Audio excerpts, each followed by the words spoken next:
as an individual, always very cautious about this stuff. And as an individual and as a journalist, want to, again, just urge caution when you hear this little bit.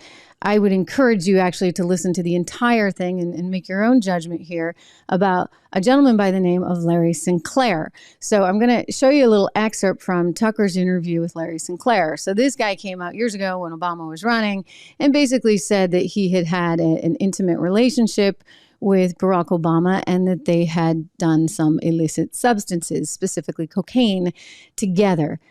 This guy, I should point out, is not necessarily like somebody you'd consider a really trusted source because, he's a convicted felon. But nonetheless, these accusations exist. And so I wasn't going to do it. And then I thought, you know what? I need to.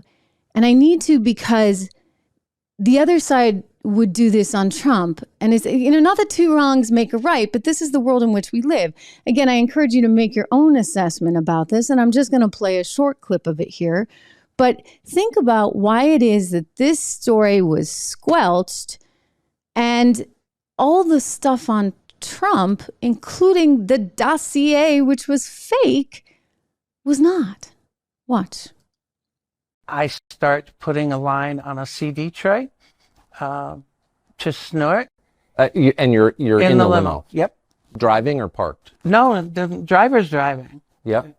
I start to put a line on a CD tray, and I just happen to notice that he pulls something else out of his pocket. And next thing I know, he's got a little pipe and he's smoking. So I don't have an issue with it. I mean, some people smoke, some people snort. Smoking the cocaine? Yes. So as I'm doing a line, I just start, this is the part where you kind of make your move to see where things are going. So I just started rubbing my hand along his thigh to see where it was going, and it went the direction I had intended it to go. Okay, maybe that's all we need to hear for now. Anyway, Tucker did like a 40-minute interview with the guy. And I would just say what's interesting to me, and you could say, well, maybe it's time and place. Maybe it's because it was that many years ago and he was a successful African-American candidate. People didn't want to go there.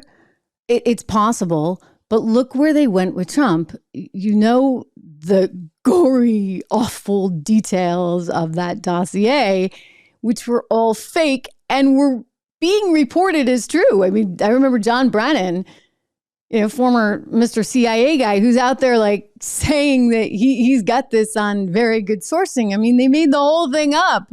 Just like all 51 of them came forward and said that Hunter Biden's laptop was just misinformation planted by the Russians so that Giuliani could get a hold of it. Giuliani.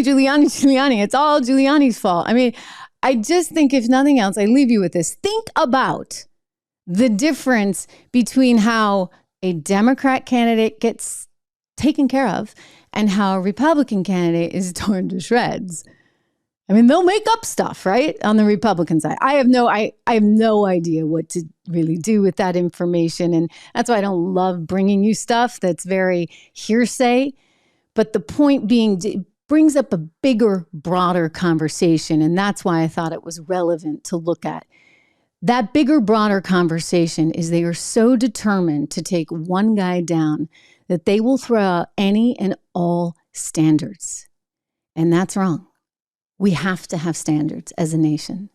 Hey everyone, Trish Regan here. If you enjoyed that clip, please do me the favor of subscribing to the channel. Just hit that little subscribe button right over there. Did I do that right? Not quite, but you know where it is. Subscribe to the channel, hit the bell so that you get the alerts, and I'll see you back on the show.